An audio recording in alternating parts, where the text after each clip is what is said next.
Hello friends, welcome on my YouTube channel देसी English centre. दोस्तों एक बार फिर हाजिर हुआ हूँ इंग्लिश की शॉर्ट स्टोरी लेकर के। और दोस्तों बहुत ही प्यारी सी स्टोरी है। स्टोरी को वर्ड टू वर्ड हम ट्रांसलेट करेंगे, एक एक वर्ड का अर्थ जानेंगे। और दोस्तों जो भी इसमें ग्रामर का पार्ट दिया गया है वो भी हम डिटेल से कवर करेंगे, ताकि आपकी स्टोरी के साथ साथ इंग्लिश ग्रामर की भी प्रैक्टिस हो जाए। ठीक है दोस्तों। तो दोस्तों जो भी आपको इसमें वर्ड न्यू लगे या जो डिफिकल्ट हो, आप उसे अपनी कॉपी पर नोट डाउन भी कर सकते हैं। ठीक है दोस्तों। तो देखते हैं आज की स्टोरी का नेम क्या है और टाइटल क्या है। और दोस्तों आपसे एक रिक्वेस्ट है, यदि आपने मेरे चैनल को सब्सक्राइब नहीं किया तो प्लीज मेरे चैनल को सब्सक्राइब कर लीजिए। तो देखते हैं दोस्तों आज की स्टोरी का नेम क्या है, टाइटल क्या है। The haunted house. हाउंटेड का अर्थ होता है दोस्तों भूतिया, और हाउस होता है दोस्तों घर, यानी कि भूतिया घर। भूतिया घर का अर्थ ये हुआ दोस्तों कि जिस घर में भूत रहता हो उसे हम कह सकते हैं भूतिया घर। ठीक है, या भूत वाला घर। पराग्स फैमिली, पराग का परिवार। दोस्तों ये एबस्ट्रोफी एस होता है जिसका अर्थ होता है का की के लिए हम इसका यूज करते हैं। कैसे यूज करते हैं? पराग का परिवार। ठीक है दोस्तों। तो जो पराग का परिवार था, शिफ्टेड वो बसने गया, टू ए न्यू हाउस एक नए घर में। जो पराग का परिवार था वो एक नए घर में बसने के लिए गया। शिफ्ट होता है दोस्तों बसना या रहना। ठीक है। और हाउस होता है घर। द नेबर्स यानी कि जो पड़ोसी थे, टोल्ड उन्होंने बताया, द फैमिली परिवार को, पड़ोसियों ने परिवार को बताया। दोस्तों टोल्ड क्या है? ये टेल की सेकंड फॉर्म होती है, TELL, टेल माने बताना। तो पड़ोसियों ने बताया उस परिवार को, क्या बताया? दैट की द हाउस वॉज हाउंटेड, जो घर है वो था हाउंटेड यानी कि भूतिया। जो घर है वो भूतिया घर है, यानी कि उस घर में भूत रहते हैं। और किसने बताया? जो पड़ोसी रहते हैं, पड़ोसियों ने उस परिवार को बताया कि ये जो घर है जहां पर तुम रहने के लिए आए हो, इस घर में भूत रहते हैं, ये भूतिया घर है। बट लेकिन the family didn't believe, the family यानी कि उस परिवार ने डिड नॉट बिलीव विश्वास नहीं किया, देम उन पर, किन पर? पड़ोसियों पर। उस परिवार ने उन पर विश्वास नहीं किया। दोस्तों ये जो वाक्य है the family did not believe them, ये वाक्य हमारा पास्ट इंडेफिनिट का नेगेटिव वाक्य है। ठीक है दोस्तों। वन डे एक दिन, द लिटिल प्राग छोटा प्राग, यानी कि जो छोटा था, जो प्राग था, छोटा प्राग वॉज स्लीपिंग सो रहा था, इन हिज रूम अपने कमरे में। जो छोटा प्राग था, यानी कि जो छोटा बच्चा जो प्राग था, जिसका नाम प्राग था, एक दिन वो अपने कमरे में सो रहा था। और दोस्तों ये जो वाक्य लिटिल प्राग वाज स्लीपिंग, ये वाक्य जो है हमारा पास्ट कंटीन्यूअस का अफर्मेटिव वाक्य है। ठीक है, जिसकी पहचान होती है पास्ट कंटीन्यूअस की, रहा था, रही थी, रहे थे। हेल्पिंग और वोज वर्क का यूज करते हैं और वर्क की फर्स्ट फॉर्म में आईएनजी का प्रयोग करते हैं। ठीक है दोस्तों।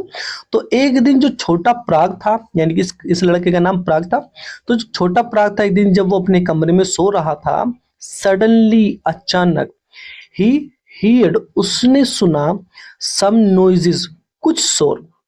ठीक है दोस्तों, उसने अचानक कुछ शोर सुना। नॉइज होता है दोस्तों शोर। फ्रॉम द नेक्स्ट रूम अगले वाले कमरे से। ठीक है दोस्तों, यानी कि जिस कमरे में वो सो रहा था उससे अगले वाला जो कमरा था, उस कमरे से उसने कुछ शोर सुना। किसने? प्राग ने। ही गोट स्केर्ड, वह डर गया। स्केर्ड होता है दोस्तों डर जाना। एंड और साउटेड वो चिल्लाया, इन फ्राइट। दोस्तों ये फ्राइट है, फाइट नहीं है। फ्राइट का अर्थ होता है दोस्तों डर में। तो वो डर में चिल्लाया, यानी कि डर से वो चिल्लाया, कि इतना डर गया था वो, इस माने डर में चिल्लाया। हिज मदर उसकी माँ, एंड फादर उसके पिता, उसकी माँ और उसके पिता, क्विकली तेजी से, कैम आए। दोस्तों क्विकली क्या है? इसका अर्थ होता है तेजी से, लेकिन ये एक हमारी एडवर्ब है। तो उसके जो माता है, उसके जो पिता है, वो आए। कहाँ आए? टू टू हिज एड, उसकी सहायता के लिए। ठीक है भाई दोस्तों, उसके माता पिता उसकी सहायता के लिए आए।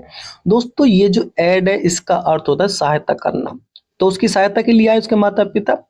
पराग टोल्ड देम, पराग ने उन्हें बताया, क्या बताया, दैट की देयर वॉज ए गोस्ट, कि एक भूत है, इन द अदर रूम, दूसरे कमरे में। ठीक है दोस्तों, जो पराग था, पराग ने अपने माता पिता को बताया, उन्हें बताया कि जो अगले वाला रूम है, यानी कि जो दूसरा रूम है, उसमें एक भूत है।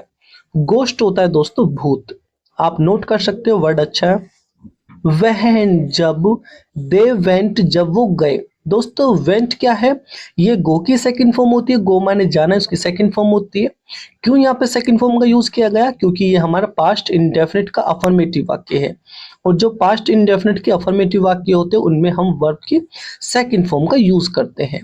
तो जब वे गए टू द अदर रूम, दूसरे कमरे में, जब वो दूसरे कमरे में गए, कौन, जो उनके माता पिता थे, दे सो, उन्होंने देखा, दैट की ए माउस, एक चूहा, वॉज रनिंग, दौड़ रहा था, हेयर एंड देयर, इधर उधर। ठीक है दोस्तों, जैसे ही उनके माता पिता उस कमरे में गए तो उन्होंने देखा एक जो चूहा था वो इधर उधर दौड़ रहा था। और दोस्तों ये वाक्य भी हमारा कौन सा है, ये भी वाक्य हमारा पास्ट कंटिन्यूअस का अफर्मेटिव वाक्य है, रहा था, रही रहे थे, जो उसकी पहचान होती है। तो उन्होंने देखा कि एक जो चूहा है वो इधर उधर दौड़ रहा है।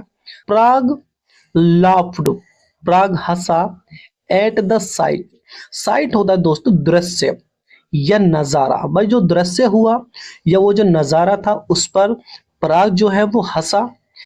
हिज मदर, उसकी माँ ने, एंड हिज फादर, और उसके पिता ने, मेड हिम, उसे मेड हिम अंडरस्टैंड, उसे समझाया। उसके माँ ने, उसके पिता ने उसे समझाया, दैट की there is nothing like a ghost, के भूत नाम की कोई चीज नहीं होती, इन दिस वर्ल्ड, इस संसार में, इस संसार में भूत नाम की कोई भी चीज नहीं होती है। उसके माता ने, उसके पिता ने उसे समझाया। सो दोस्तों यदि आपको वीडियो पसंद आई है तो वीडियो को लाइक कीजिएगा, चैनल को सब्सक्राइब कीजिएगा, and see you in next video, and please don't forget to like, comment and share, and have a good day.